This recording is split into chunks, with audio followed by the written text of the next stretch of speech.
What are we talking about?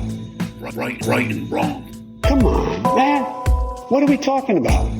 Right and wrong. Corn Pop was a bad dude. Whoa. Corn Pop was a bad dude. Whoa. Come on, man. What are we talking about? Right and wrong. Come on, man. What are we talking about? Welcome to Right and Wrong. This is a show where we try to wake up the woke by talking common sense about the issues of the day. I'm your host, Brian Ruka, and with me, as always, over there is producer Juice. He goes by the name Truthbox, ladies and gentlemen. The Truthbox. Da-da-da-da-da-da-da. Truthbox. And he does a great job every week for us, baby. Finds us all the great clips, like all the great feedback we had last week about Turd Boy up there in Canada. That was all him, my man. Great job, Juice. Keep up the good work. What do you have to say to the people today? And when you speak truth, then you speak paradise into being. And when you speak falsely, you speak hell into being. And that's the truth. Amen to that, brother. Amen to that. All right, on today's show, we're going to be talking about the interview that Mark Zuckerberg just did on the Joe Rogan podcast. He recently talked about how Facebook, surprise, surprise, suppressed the Hunter Biden laptop story. And he'll tell you why Facebook decided to do that. You know we're going to have some equal parts awesome and equal parts cringy rights and wrongs for you like we do every week. I'll also get into a story about how Ben Shapiro's presence at a podcast convention was extremely dangerous. Yes, Ben Shapiro, the all 5'8", 100 and maybe 50 pounds soaking wet Ben Shapiro. Very dangerous man out there. And in the Come On Man segment of the day, we'll take a look at Mr. Come On Man himself. See what he had to say about AR-15s and all that good stuff just the other day. That guy is a joke, but we'll have a lot of fun with that one. So stay tuned for the whole show. Like I always try to remind you guys, subscribe to us on Spotify, Apple, wherever you're listening to the podcast today. Give us a like. Hit that subscribe so you get notified whenever we put up new, fresh content. And other than that, I think it's time to bring in our good pal, Mr. Ric Flair, because it is showtime, baby. Woo! Showtime! Woo! Woo!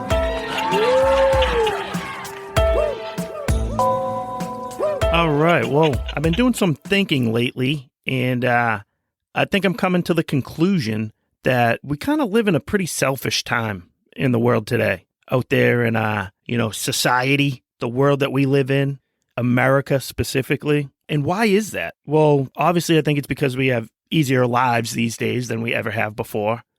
There's less responsibility put on us at a young age. We have less responsibility out there in the real world.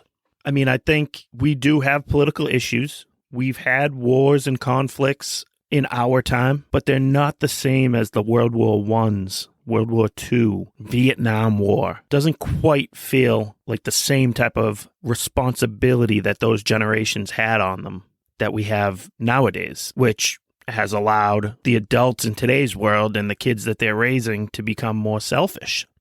Technology, obviously, is a big reason why. Technology insulates us and it makes us less focused, less dependent on making real life relationships. Instead of trying to figure out how to live with, like other people in your community that you might not care for, you're living in your life of online culture where you can just block that person now or you can unfriend them. You don't have to figure out how to make it work with somebody.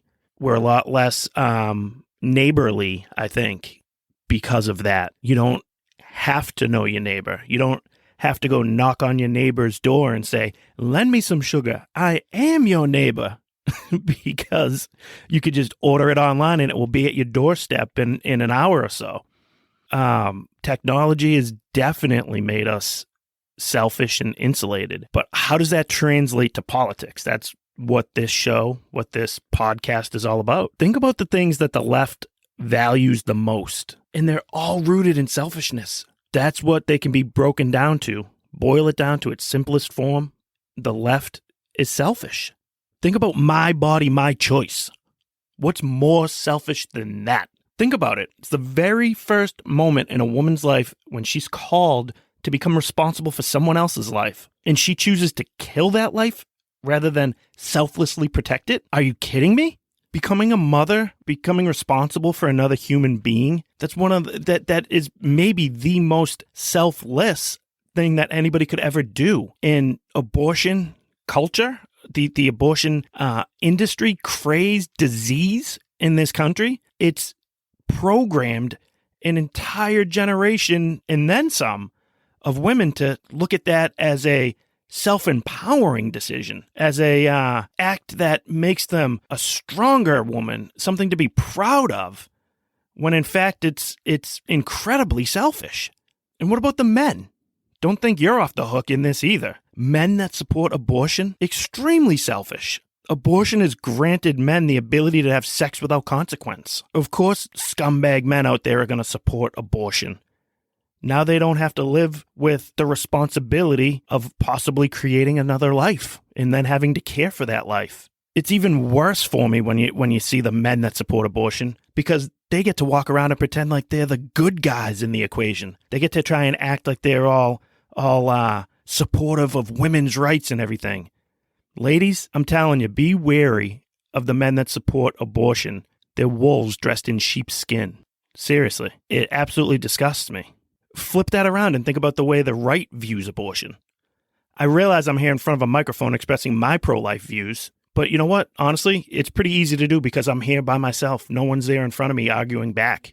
I'm not putting that out there in a crowded room of other people. That's a hell of a lot harder to do than to do it here. Think about how hard that is for people. You know, I was just up in Massachusetts. You think I could talk like that in a crowded room? I've started a new job. You think that's something I want to really express in a group of strangers that I don't know? That's hard to do. It really is.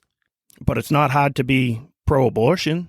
I don't think it's. I think you're praised when you express those sentiments, and that's created by the media narrative and the propaganda that surrounds the whole abortion industry. Guys, I have an aunt that's very involved in pro-life advocacy, and she has been for years. She's got 3 adult kids, and she could be doing anything else that she wants with her life. If she was selfish, she would quietly support pro-life, vote for the right candidates, but she wouldn't be out there openly advocating against the murder of innocent babies. That is selfless. She's doing that because she's worried about life. She's worried about other life. She's worried about saving babies' lives and trying to impact the women who think they don't have any options, who think they don't have a choice. The pro-choice movement over there wants to put people in a box, put women in a box, and make them feel like their only choice is an abortion. It's people like my aunt and the advocates who aren't afraid to stand up for what's right. And they do put themselves into awkward positions, into things that aren't very conducive to self-preservation. What about student loan forgiveness? The left celebrating this these days, right? My student loans are so expensive. You need to pay for them. No thought whatsoever for what that means for the rest of the country, now or down the line. It's all about them. If it feels good, do it. Transgendering children, you think that's about the child? Or you think it's the selfish act of a parent who wants to make their child transgender? How selfish is that? Divorce culture. I know that's not an only left problem. It happens on both sides of the aisle, but the left is the one who pushes that narrative.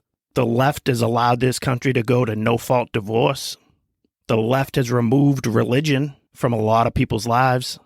All of those go to the selfish acts of the individual. At the end of the day, the left focuses on individuals, and the right focuses on the greater good. The danger and the major flaw in the left's ideology is that there are too many people in the world for every one of us to be able to do whatever we want, whenever we want. But the ones at the top already know that.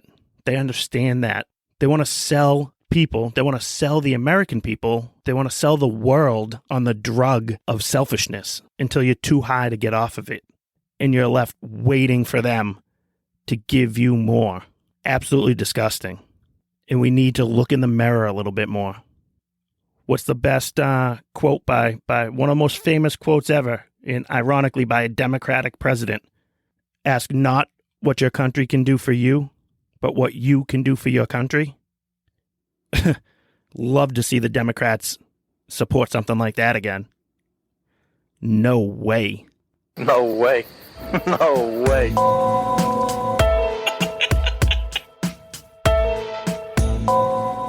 All right, everybody, here we go. It is that time in the show when we get to bring you the wrongs of the week. And what would we do without this segment?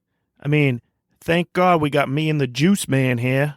The Truth Box over there finding all these clips. He's our clip guy. Get a good clip guy here. Get your clip guy here. Remember? Just like those Pride Week here. All those people out there on the street celebrating that. Well, I'm lucky I got a producer who's a clip guy here. Get your clips here. And he's going to bring us, and he has brought us all these phenomenal clips where we just get to point and laugh at these morons on the left. That's what it's all about when we get the wrongs up here. So, without further ado, why don't we just drop right in and bring it to the number 5 wrong of the week? Where are we going to go for that, Mr. Juice? Oh, yes, that's right.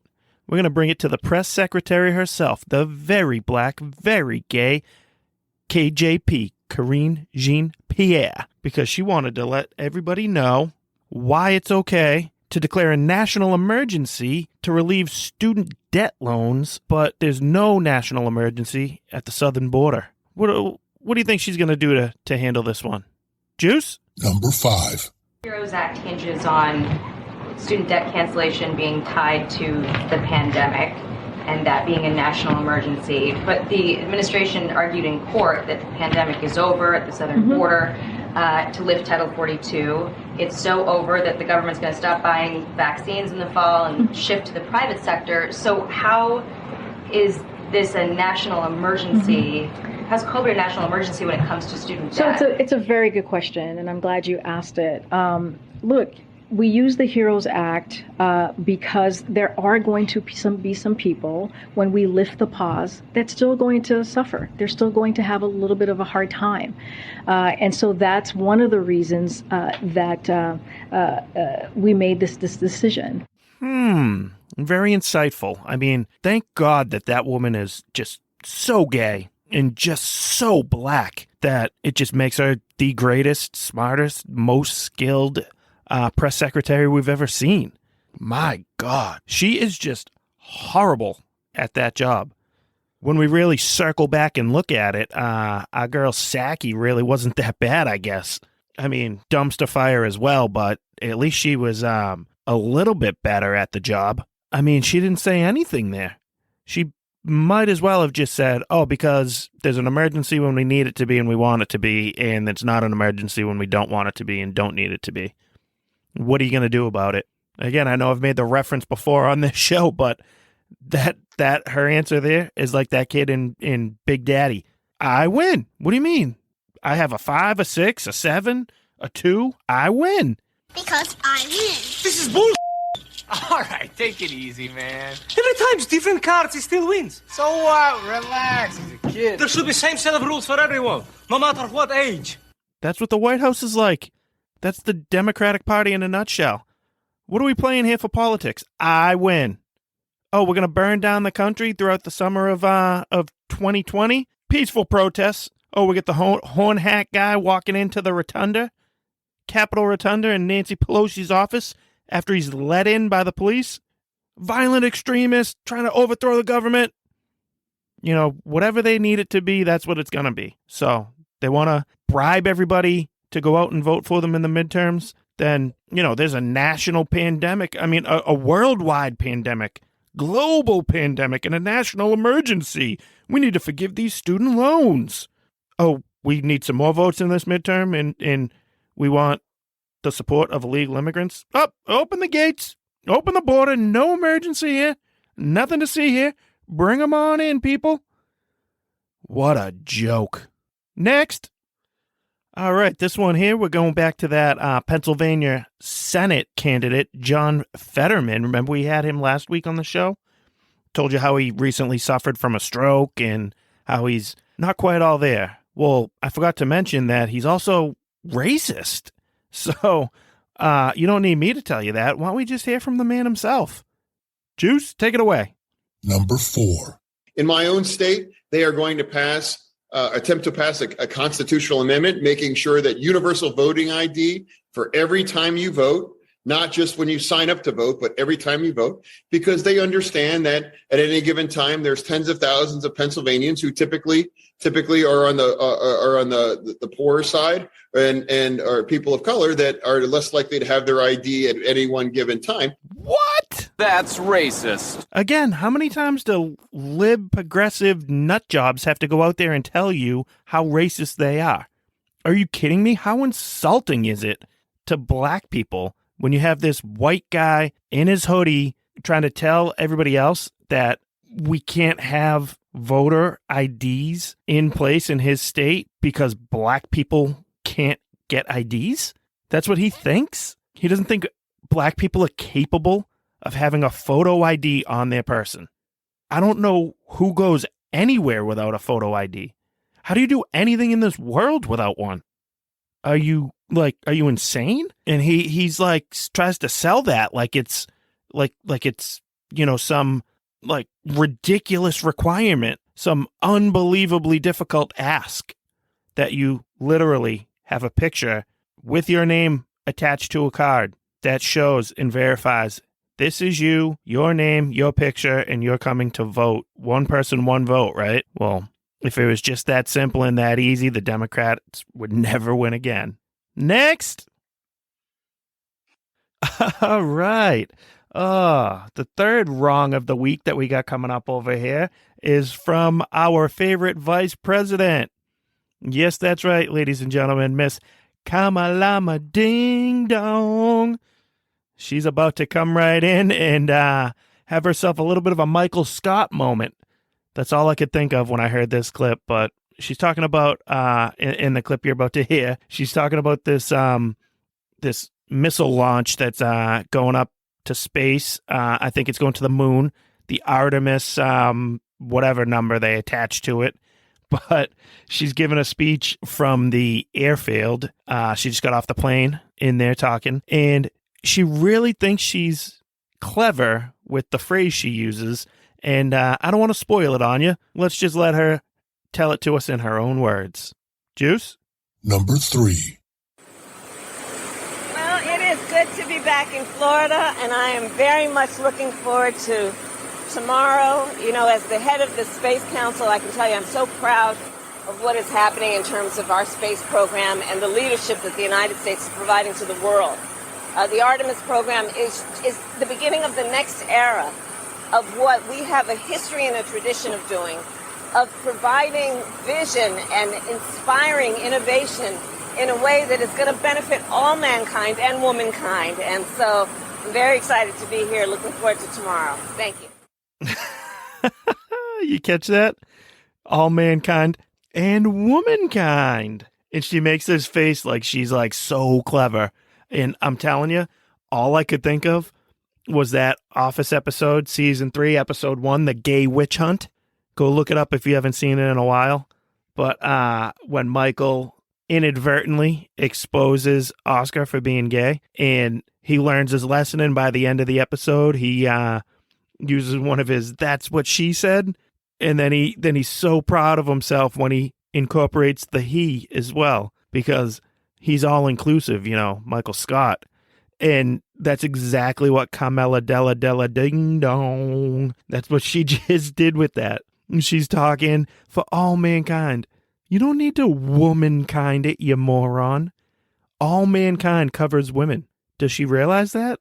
I mean, I thought that was kind of common knowledge, but the vice president, Freudian slip there, but the vice president doesn't realize that when someone says for all mankind, they do include that does include women. I mean, come on. The vice president of the United States doesn't understand that when somebody says for all mankind, that also includes women. She can't be that dumb. But it's almost like we were talking about that She-Hulk stuff from last week. She thinks that is what plays to the audience she wants, or the people writing for her think that that's what's going to appeal to the people that they need and want to vote for Democrats. Absolutely unbelievable. Juice, what's it? Oh, you got it? Oh, nice. My man Juice coming through clutch as usual. This is a good one, but how about we get that little Michael Scott clip that I was talking about? Juice, why don't you give that to them and see how similar it was to the VP? I'm glad if today spurred social change. That's part of my job as regional manager.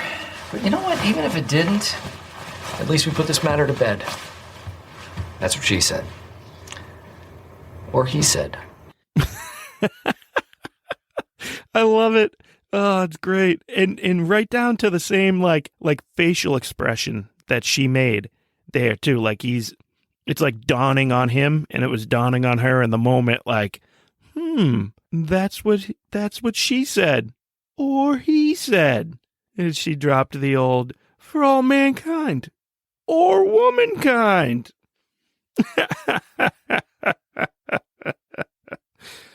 Next. All right, this one is pretty disturbing. The number 2 wrong of the week that we got coming up for you here. This one makes my skin crawl. It's absolutely disgusting. And again, I say it every week, but we gotta stop accepting this. We cannot continue to normalize this stuff. But this is a doctor in San Francisco openly admitting, basically bragging about performing transgender surgeries on minors, on kids. Juice, you want to give this one to us? Number 2. GCC, Gender Confirmation Center in San Francisco, we kind of have these like secret missions. Now that it's on a slide, these public secret missions, which are, one of them is that we try to live with our values 30 to 40 years in the future. So, and that puts us in a mindset of extreme affirmation, because affirmation at that time is a foregone conclusion. Whoa. Let's stop there for a sec. Not so secret. What do you say? Agenda or a mission? And we got the slideshow here for it. And then he's saying he understands that whatever he's going to be trying to talk about now is going to be weird to us because he's planning on this appealing to people 30 years from now, down the line when this stuff is just completely accepted and affirmed and we're all on board with this nonsense. Ugh. All right, continue. This is a time in the future when gender is just a thing. Nobody makes a big deal out of it. People are being screened as children and adolescents for their gender journey, and appropriate steps are taken to get them involved in a multidisciplinary process to get them where they need to go. That's the future. Whoop. Sorry. But I can't help but pick out the language used there because it's the same stuff from that creep lady from the What is a Woman documentary, the one that we gave a come on man to. That doctor. Yeah. That lady, remember her? Same thing, your gender journey when she was talking to kids and where you'd like to be, help you along the line of your gender journey. So manipulative. Let's let this creep continue. I do not have a minimum age of any sort in my practice. There's no chronological age that says you don't get surgery. Now, having said that, I don't think I've ever done a consult on a 12-year-old yet, but we would if one came our way. We just haven't had reason to. And then we've done a number of 13-year-olds who we did consults on. I think I've done 1 or 2 13-year-old surgeries. Wow. No problem doing one of those on a 12-year-old. He thinks he's done 1 or 2 13-year-olds? And we're okay with this. The United States of America, this is happening here right now, 2022. We're allowing butchers and creeps like that guy to mutilate children as young as 13 years old. And we're not outraged about it. We're not up in arms about it. We're okay with it. Again, I've said it before and I'll continue to say it. I don't care if you agree with everything else on the Democratic agenda. You cannot continue to vote for people in that party as long as they support this. It is disgusting, repulsive, and just sad, sick stuff. Please start talking about it more. Please share these clips and these stories every single time they come up because we have to put an end to it. That utopia that this creep envisions 30 years from now, we can't let that see the light of day, and we stop it now. That's how we make sure that does not happen. Next.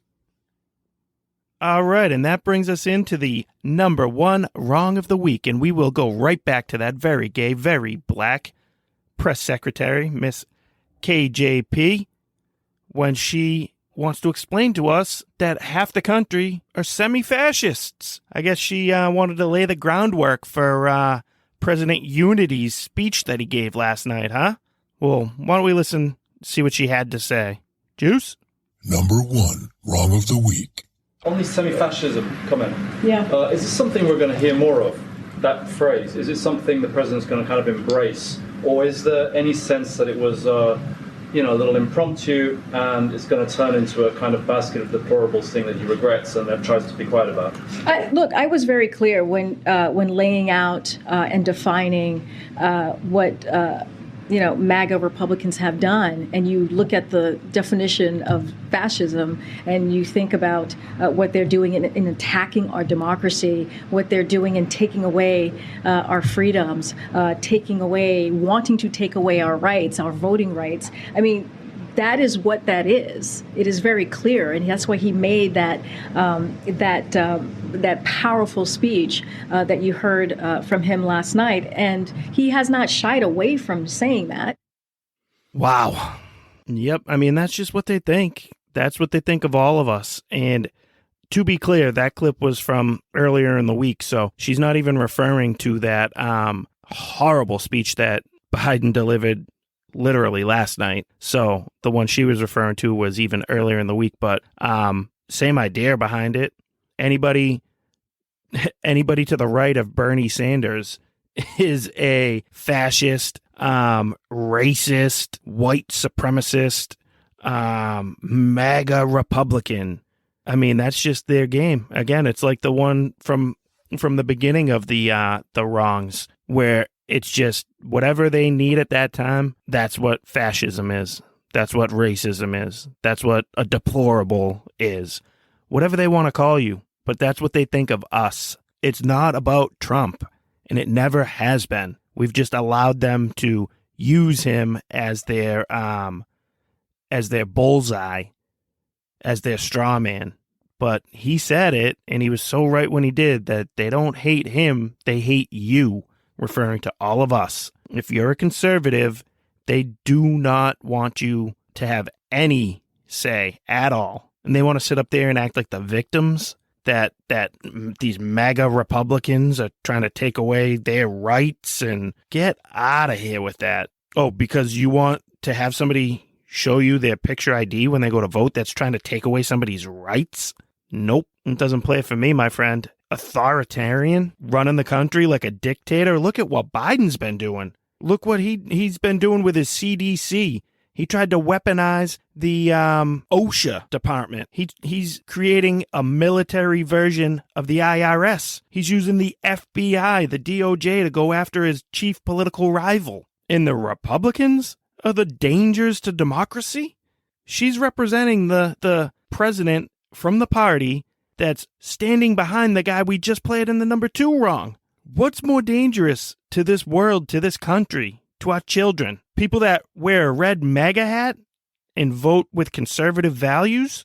Or creepy doctors like that are going to convince your 12-year-old, 13-year-old son that he's really your daughter, and they'll come have you locked up and take away your parental rights if you don't agree with it? What's more dangerous? You gotta be kidding me with this stuff. People, open your eyes, please. I've had enough of this stuff, and I know you have too. We need more people to see it, though. It's one of those things. Candace Owens has said it before. When she first saw and discovered Thomas Sowell, she said it was like a light bulb, a light switch that went off in her mind. And once you see it, you can't unsee it. That's what this stuff is. And that's the hope behind the Right and Wrong podcast. So please, get out there, talk about it, share this with people. Plagiarize my stuff if you want. I don't even care, but talk about it with your friends, please. Talk about it with your family. Let people know this is going on, because it's not going to stop if we sit back and try to continue to be the silent majority.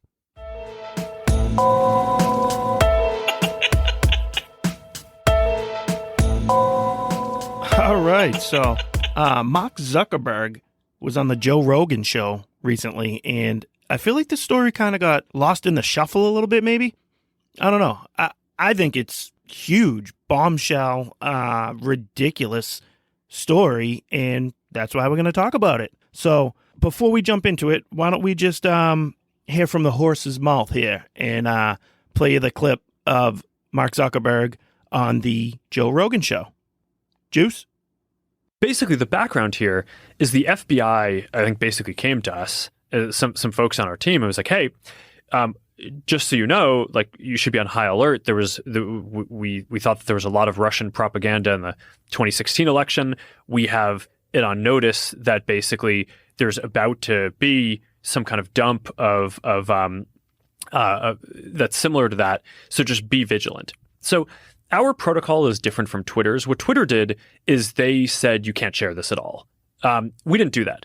The distribution on Facebook was decreased, but people were still allowed to share it. So you could still share it. You could still consume it. So when you say the distribution is decreased, it got shared. How does that work? It basically, the ranking in newsfeed was a little bit less. So fewer people saw it than would have otherwise. So it definitely... By what percentage? I don't know off the top of my head, but it's meaningful. But we weren't sort of as black and white about it as Twitter. We just kind of thought, hey, look, if the FBI, which I still view as a legitimate institution in this country, it's like very professional law enforcement, they come to us and tell us that we need to be on guard about something, then I want to take that seriously. Well, sorry, Zuckerberg, just to let you know right then and there, they are not, the FBI is not a trustworthy, legitimate organization. Fault number one for you. We know that, and I'm sure he knows that too. He's just using that as his excuse to do what he wanted to do anyways. Be vigilant. That's what they reached out to him. One, why is the FBI reaching out to social media companies to begin with? Why are they doing that? And they told him, be vigilant. Just so you know, there could be some Russian collusion here in this upcoming election. You know, you didn't hear it from us, but just so you know. How ridiculous is that? That's like that kid, the kid in school or at work or whatever that wants to rat on people, but stay out of it themselves. Like doesn't want to come forward and actually accept the responsibility of blowing the whistle if something wrong is happening. They just want to plant that seed into someone else and let them do the dirty work for them, right? Oh, just so you know, Johnny over there might be cheating on his test, might have a little cheat sheet. You know, you didn't hear that from me, though. Leave me out of it. Just so you know, Jack over there has, he might be selling weed to some of the employees in the parking lot on his break. I mean, I don't know. Who am I? Who am I to say what's really going on? But, just something to think about it, and just wanted you to know, Unbelievable. It's crazy. That absolutely determined the election. That story was huge. And it wasn't just that Joe Biden's son is a degenerate scumbag. It was more than that. And that's why the story was important. If it was just him doing drugs, banging hookers, yeah, that doesn't look good. But it wouldn't have had as much to do with candidate Joe Biden. But when you connect the dots and you have the story of the big guy getting kickbacks for the influence that coked up prostitute banging scumbag peddled to foreign countries, then that light shines a hell of a lot brighter on the presidential candidate who's now going to be in the most powerful seat with a lot more power and influence to peddle to foreign countries. You don't think that was a big deal? You don't think that helped decide the election? That got suppressed by the New York Post. And Zuckerberg on his high and mighty horse there. Oh, well, we didn't just ban it the way Twitter did. We just suppressed it. Oh, okay. All right. We're splitting hairs here now. Playing a game of semantics with Mr. Zuckerberg himself. Absolute tool this guy is. There was a survey done after this story finally got the recognition that it deserved once the election was done and settled, that 17% of Biden voters in swing states said that they would not have voted for Biden had they known about this story before the election. You mean to tell me that Facebook and Twitter and the establishment media didn't have this election rigged? If you don't see that, you don't want to. You're blind to it, or you just don't care. And unfortunately, I think there's a ton of people who fall into that category. Don't care. They really don't. They hate Trump that much. They hate all of us. They hate anybody who's got a conservative Republican view. Mark Zuckerberg's admitting in that conversation with Rogan that he got visited by the FBI, went to bed that night, woke up the next day and found his horse's head in the bed next to him, all bloodied up, just like that dude in The Godfather. Johnny Fontaine did get that role, and so did Joe Biden, thanks to the strong arm efforts of the FBI.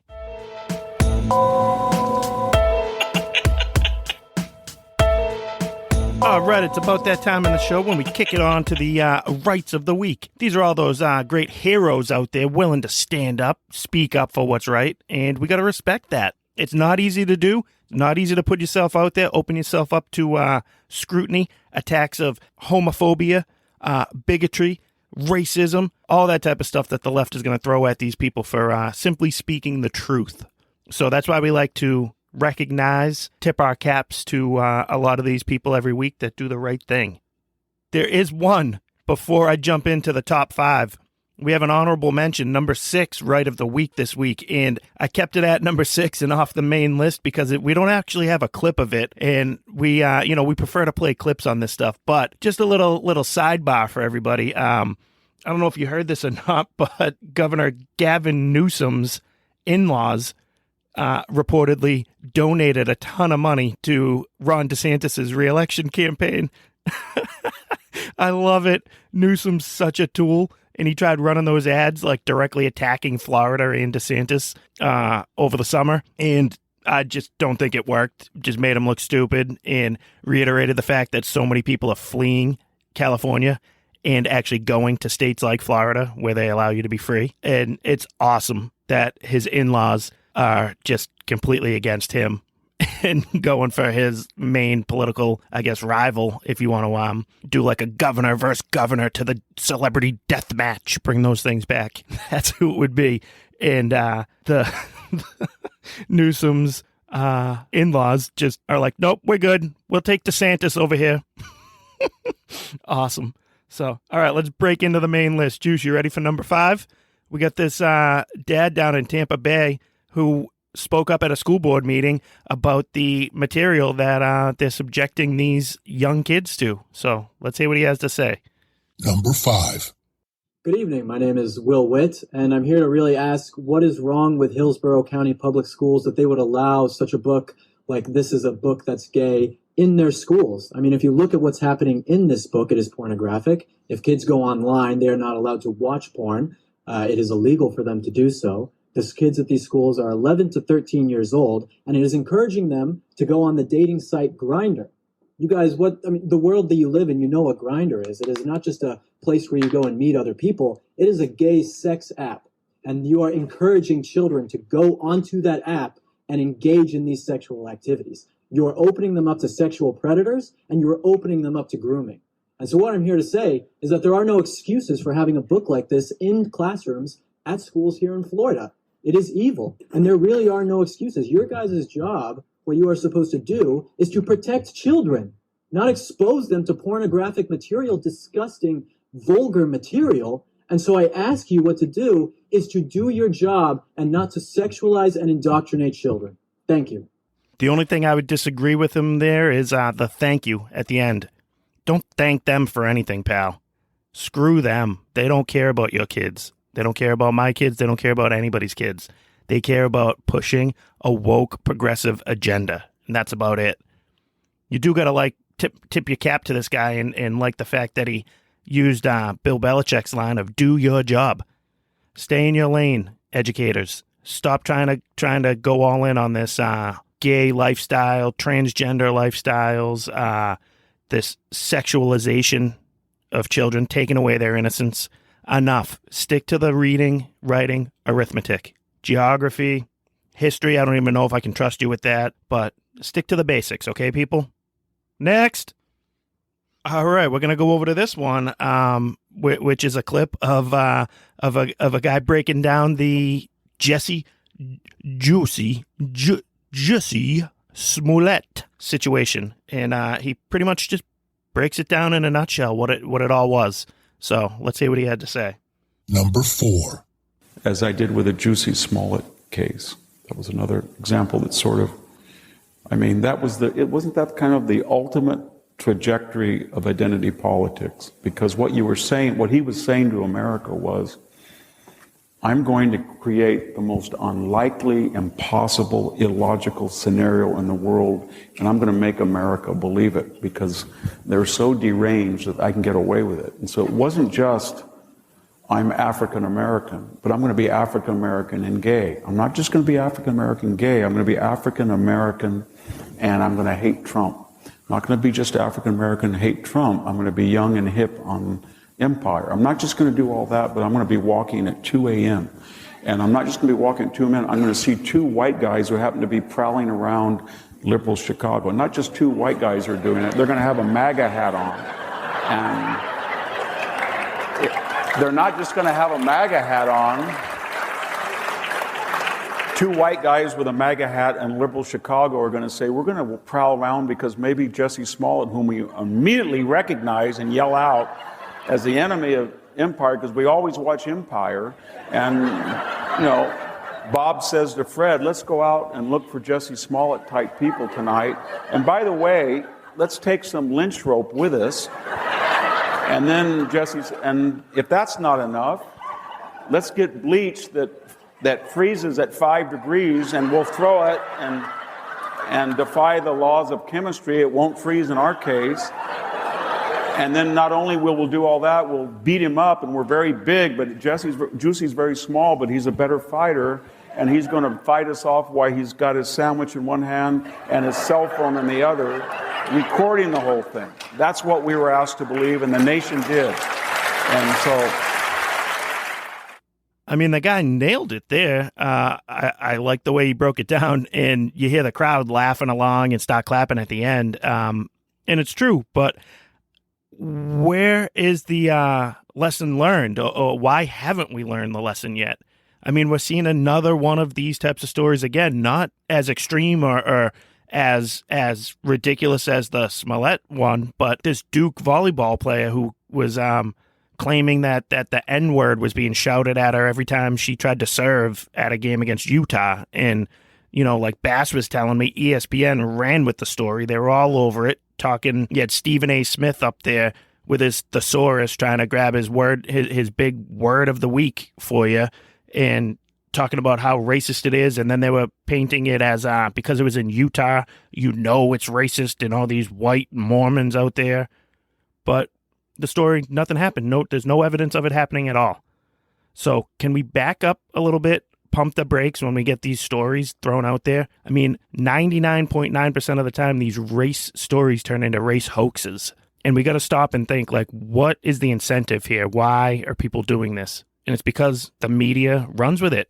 The social media people jump to their side. Victimization, the victimhood is so valuable. That's the greatest currency we have in this world right now. There's nothing more valuable than being a victim. And that's why people keep doing this stuff. And we allow it to happen by feeding into it. And I'm glad this guy pointed out how ridiculous the Smollett thing was. And we should continue to talk about it so that hopefully we can correct the response going forward. Next.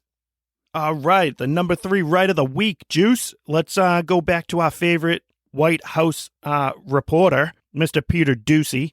I wish they made like jerseys of some of these reporters and stuff. I'd be rocking a Doocy jersey all day long. Guy's phenomenal.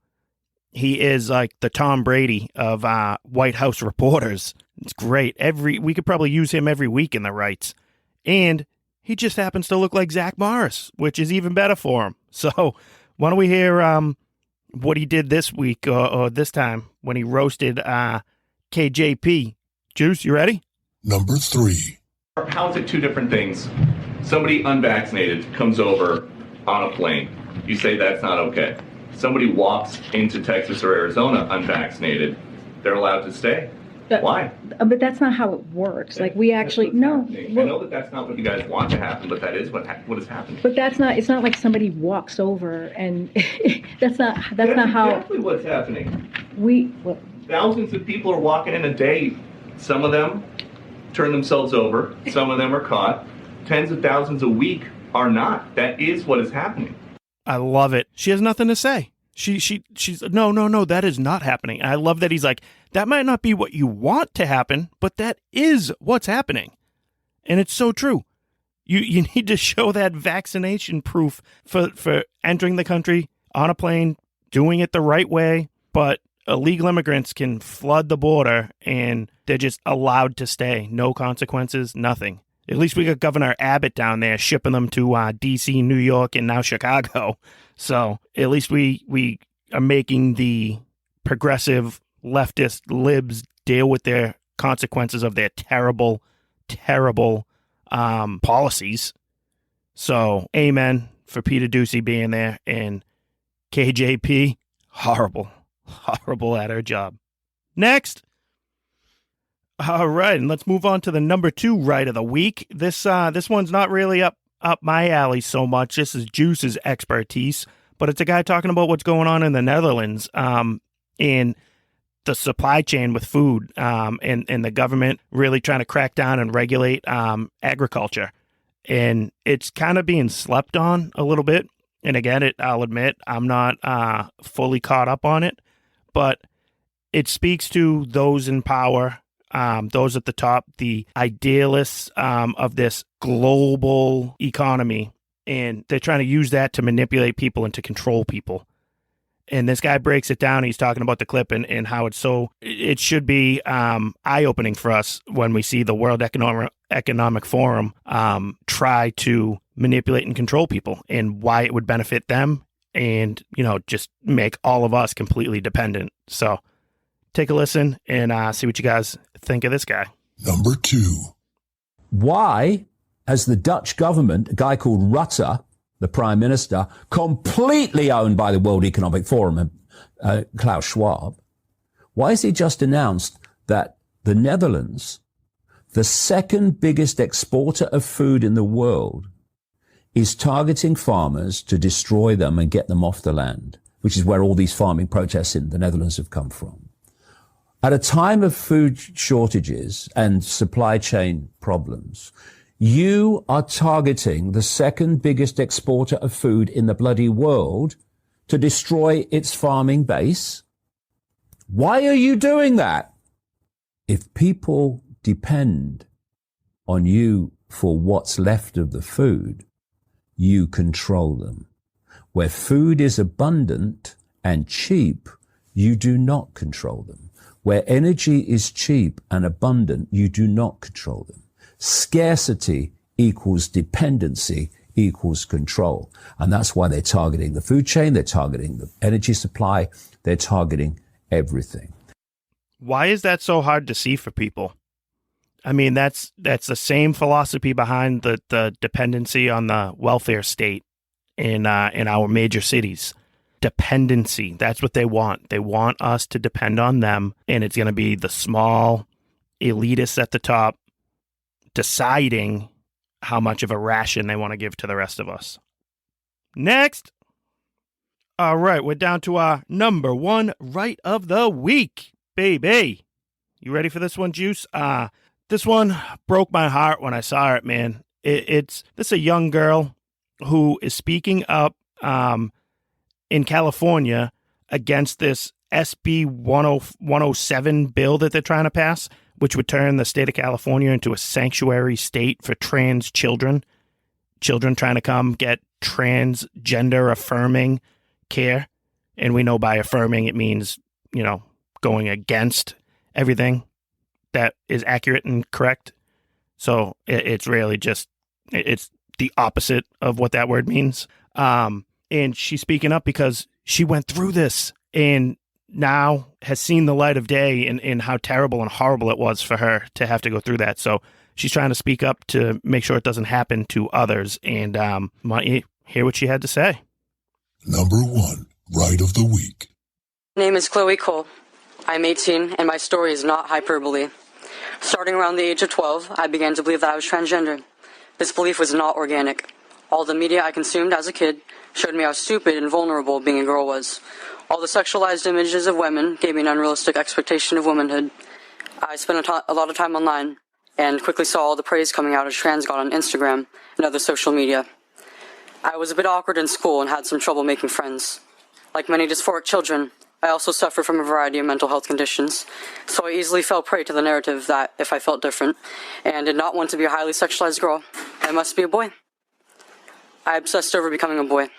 I believed that all my insecurities and anxiety would magically disappear once I transitioned. The mental health professionals did not try to dissuade me of this delusional belief. I was fast-tracked into medical transition after I was diagnosed with dysphoria.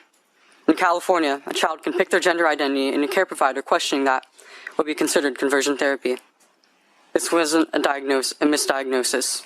It was mistreatment. My parents were told that the options were transition or suicide. They complied because they were not offered any other treatment solution for my distress. My distraught parents wanted me alive, so they listened to my doctors. I was placed on puberty blockers and testosterone after expressing my gender dysphoria to my therapist, and I was approved for a double mastectomy all by the age of 15. No one explored why I did not want to be a girl. More and more kids are falling for the false promise of happiness if they transition. Gender clinics in the US are turning a blind eye to European countries who are pumping the brakes on this experiment on youth. Who here really believes that, as a 15-year-old, I should have had my healthy breast removed, or that it should have been an option? When the CDPH got less than 300 reports of people getting hospitalized as a result of vaping. San Francisco banned vape products that same year, so I know that you care about the health of children, yet you are allowing doctors all over the state to remove the healthy breasts of children. How many more children's bodies will be destroyed before you actually listen? What is the sweet spot? 100? 200? 1,000? SB 107 will open the floodgates for confused children like me to get the gender interventions that many so regret. I am the canary in the coal mine. This is absolutely ridiculous, people. I'm sorry. That one is really getting to me. Watching that clip, too. This girl's 18 years old. Did you hear that? She said her breasts removed at 15. When did she say she started? 12?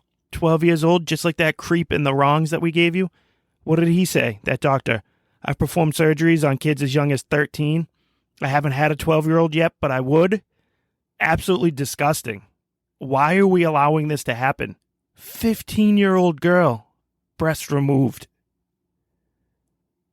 This is insane, people. And you heard what she said they did to her parents.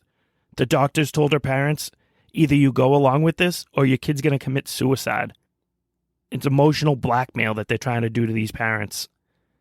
And I don't know what that feels like, but I would hope that I have an 11-year-old and a 7-year-old. If it ever got to that point, I would hope I would be strong enough and be able to push back against doctors and be like, listen, I don't want my kid to commit suicide, but I'm not going to mutilate him either. I'm not going to mutilate her in the hopes that that's going to prevent them from committing suicide. There are other ways, people. How many more times do we need to hear stories like this? How many more things do we need to see like this? Insane. Thank you, Chloe Cole, for being brave enough to stand up there, speak out against this, because you're going to be a villain, unfortunately. So keep doing that, please, because we need more people like you. We need more people like Chloe Cole to stand up and talk about the trauma, the horror, the mutilation that they went through. I'm praying for you, and I hope the rest of you out in the right and wrong audience are too.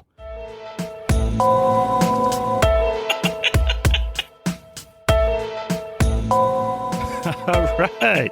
So, did you know that the very presence of Ben Shapiro did great harm at a podcast convention last week out there in Dallas, Texas? Yep, Ben Shapiro.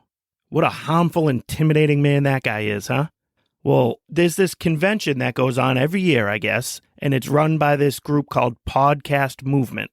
And the whole idea behind their convention every year is to bring the podcast community together, right? The world of podcasters. It's a place for people to network, to do some meet and greet type of stuff, to figure out how to expand your reach in the podcast world. It's just basically like I laid out there for you. I don't know how else to explain it other than that. A convention for podcasters. And the Daily Wire, Ben Shapiro's company, happens to be the 6th largest podcasting company in the world. He happens to have the highest rated, highest watched, highest listened to conservative podcast in the country. So I think the Daily Wire obviously deserves to be at that convention. And that's what they did. They had a booth at the convention. They actually bought space to be there. They helped sponsor the event to the tune of $30,000 that they pitched into it, and they attached their name to it. It's a little bit of a scratch my back, scratch your back situation, right? It's good for the Daily Wire to get in there, get involved, get, mix and match with the rest of the podcast world. And that's good for the convention, too, getting a company their size with their reach and their audience at their convention. All well and good, right? Wrong. So Shapiro made the great mistake of actually showing up to the event. Can you believe that? His company contributed $30,000 to this event. They had a staff manning their booth, working there throughout the time that it was there. And he had the audacity to pop in and check on it and let his face be seen. Well, him showing up at this event caused some controversy, to say the least. On August 25th, the Twitter handle @PodcastMovement tweeted out a series of tweets apologizing for the presence of Ben Shapiro at their convention. Can you believe that? They apologized. I'm going to read right from what they said. All right, here it is. Hi, folks. We owe you an apology before sessions kick off for the day. Yesterday afternoon, Ben Shapiro briefly visited the PM22 Expo area near the Daily Wire booth. Though he was not registered or expected, we take full responsibility for the harm done by his presence. Oh, man. The harm done by him just existing and standing there, being there. They followed it up with another tweet. Those of you who called this unacceptable are right. In 9 wonderful years growing and celebrating this medium, PM has made mistakes. The pain caused by this one will always stick with us. We promise that sponsors will be more carefully considered moving forward. Grovel, grovel, grovel. They followed it up with another one. Just to clarify, no Daily Wire representatives were scheduled to appear on panels, and Shapiro remained in the common space and did not have a badge. Can I help you? No, I'm good. Thank you, though. Yeah? I see you don't have a visitor's badge. That's why I ask. If you have questions, we're here to talk. Thank you for reading, and we hope you'll continue to join us from here on out. And one more tweet by them to wrap this whole thing up. They said, there's no way around it. We agreed to sell the Daily Wire a first-time booth based on the company's large presence in podcasting. The weight of that decision is now painfully clear. Shapiro is a co-founder. A drop-in, however unlikely, should have been considered a possibility. Wow. Can you guys believe that? This guy showing up at a podcasting event when he runs a company that literally was founded on podcasting, hosts a show that's one of the highest rated podcasts across any format, and he had the audacity to show his face in there. And it was funny to hear him and the rest of his hosts that are on his platform talk about the event and stuff. And the way he told it was he was there for maybe like 20 minutes. He flew into town with his business partner to celebrate a friend's retirement party, and it happened to be in the same place as this podcast convention. So they were like, let's go swing by the booth that we have. We threw up $30,000. Why don't we go check it out a little bit? They showed up, took a few pictures with some fans and people that were around, and left. And according to what I'm hearing out there, this all started, surprise, surprise, This whole thing sparked because a trans person tweeted out to this podcast movement how devastated, hurt, and disgusted they were that a bigot like Ben Shapiro would be allowed in their space. Him being there threatened this person's very existence. Absolutely ridiculous. And that is one of the major problems with the left right now, and with the trans-identifying community, the gay, lesbian community, the minority communities anywhere out there. Any group that can consider themselves a marginalized group gets to play this game, and they'll get their asses kissed. This person had almost the same amount of followers as I have. I'm still at like 80-something followers, so please help me out there on Twitter, @DDRuka617. But this person had about 125 followers and sends out a tweet like this, and they're gonna blackball Shapiro, who's got a much larger reach, actually bring something to the table, to this movement, to this podcast movement convention, and they're gonna go because somebody was offended at the very fact that he chooses to exist and show up and be in the same area as that person. Not even direct area, just happen to be in the same building as this person. Do you see what's wrong with that? How dangerous that can be going forward? How are we going to coexist? This event had nothing to do with the left or the right. It was just about podcasting. And I hate to break it to them, but conservative podcasting, I think, is one of the reasons why podcasting is a thing. Conservative political podcasts and murder shows, murder podcasts. That's what does it for them, because it's the only way a conservative can have their voice be heard. And now you want to take that away from the guy too? See you later with that. How come every time somebody criticizes George Soros for funding those pro-criminal DAs all across the country, they're immediately called an anti-Semite? Ben Shapiro walks around with a yarmulke on his head. He is a devout, very loud, very proud Jew.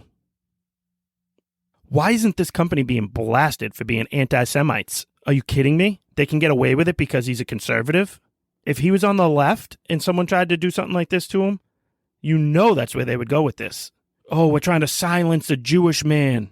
Where's the outrage for this? And you know, one thing that Shapiro said when commenting about this in the aftermath of it, and he's so right, is where are his counterparts on the left that do what he does, members of the media, other members in this podcast community? Why aren't they outraged by this too?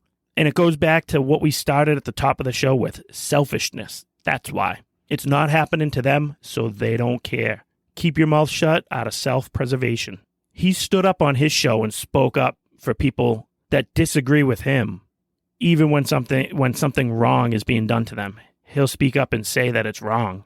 Why won't anybody do the same for him? It's absolutely ridiculous. And I hope the Daily Wire does what they do with everything else and create their own podcast convention for next year, and we'll bring the Right and Wrong show to that thing.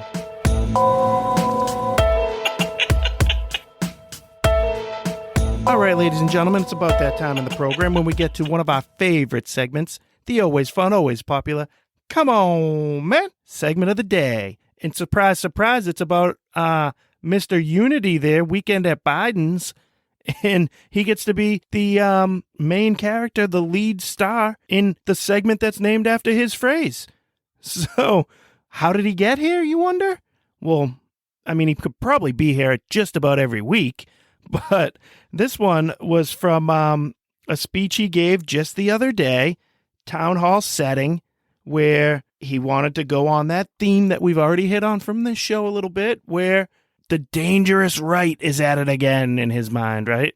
And he was talking about gun control this time, and he was looking to paint the right-wing fanatics as these gun-toting MAGA fascists out there. Well, we here on the Right and Wrong program know that he's just not correct when he tries to talk like this, that he's trying to divide, not unify, that he's hoping to cause problems. He's trying to get us to all hate each other. And he's succeeding at it. He's making a big, big, big divide. He's helping create a big divide in this country when he came in promising to unite everybody. So why don't we just let him speak in his own words for us, and we'll share our thoughts after that. Juice, you ready? Right now, you can't go out and buy an automatic weapon.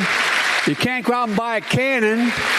And for those brave right-wing Americans who say it's all about keeping America's independent and safe, if you want to fight against the country, you need an F-15. You need something a little more than a gun. No, I'm not joking. Think about this. Think about the rationale that's used to provide this. And who are they shooting at? Shooting at these guys behind me. Folks, look.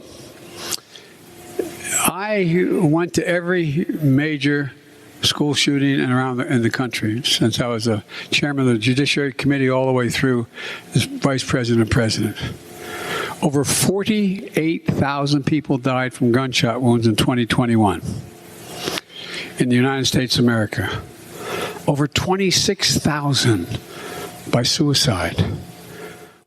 Okay. I mean, 26,000 died from gunshot wounds? Did you lock up the 26,000 people that shot them? Or did you have your George Soros-funded DAs out there give them a slap on the wrist and tell them to go ahead out and do some more? Or was it like, was it the same couple people? Or what was the circumstances behind those, Mr. President? Could you tell us that? How many of those came from Chicago, Illinois? How many came from New York, New York? What about Los Angeles? You think there's a problem with the gun control laws in those democratically held deep blue cities? Those are some of the strictest gun laws you could have out there. Yet the crime is out of control. Do you think it maybe has something a little bit more to do with what we're doing with the criminals that are using these guns that you want to go scare everybody about? Well, let me just put it into terms, maybe put it a way that he might better understand, okay? Because I have a very simple solution. We're going to do it two ways. Number one, we're going to lock up people that commit crimes using guns. Number two, we're going to make longer mandatory sentences. No, it's not a joke. It's not a joke. Not a joke. That is a natural fact. Come on, man. One time back in Delaware, I was walking down the street with my dad. I'm telling you, this isn't a joke. And I'm not joking about this. Not a joke here. And we walked down that street, and we saw two men holding hands. They leaned in for a kiss, and my dad said, "Joey, look it over there. That's just love. That's just two men in love." But then this guy came out. He came out from nowhere. His name was Corn Pop. And he shot one of those men. He shot him. And you know how he did it? He did it with an illegal gun. He did it because he had a cannon. Come on, man. Come on, man. He had a cannon. And that's why we need to stop these extreme right-wing fascists. Because Corn Pop, he had this red hat on when he did it. And it said, "Make America great again." Not a joke. I'm not kidding. This is not a joke here. I can't believe this guy. He drives me nuts every time he talks, and I don't know. I don't know what else to do with him. I mean, listen to this ridiculous story that he also told during that. Juice, you got this one, right? Yeah, why don't you play that one for them, too? If I can just interject for a moment, my deceased son, Bo, he was the Attorney General of the state of Delaware. And what he used to do is go down on the east side, what called the Bucket, highest crime rate in the country. There's a place where I was the only white guy that worked as a lifeguard down in that area, on the east side. And you know you can always tell where the best basketball in the state is and the best basketball in the city is. It's where everybody shows up. Wow, thanks, Joe. Yeah, down in the Bucket over there. Is that where Corn Pop was? Was he down there playing basketball with everybody? You're the only white guy that went down there? You're going to tell us, oh, you're the only white guy who wandered into this bad area of town and they were playing basketball? Wow. I mean, Could you be any more stereotypical there, Joe? Is that racist at all? What if Donald Trump told that story and he said it like that? Oh, man, they'd be killing him. But this guy gets to fumble past it, go on, and just move on to telling half the country that they're fascist, nationalistic dangers to America. Well, Mr. Joe Biden, needless to say, for this speech and many, many more, you, my friend, have earned yourself one big, fat, classic. Come on, man. And that's our show for today. Thank you guys so much for joining us. Please remember to share the show with some of your friends out there. Give us a like and a subscribe wherever you're listening to us. And until next week, I guess that's all I've got for you, other than thanks for having me. The Right and Wrong Show is produced by Juice. Executive producer, Juice. Audio mixer is Juice. Hair by Skull Shavers. Wardrobe and makeup by Ashley Ruka. Right and Wrong song created by Juice. The Right and Wrong Show is copyright 2022 from Brian Ruka.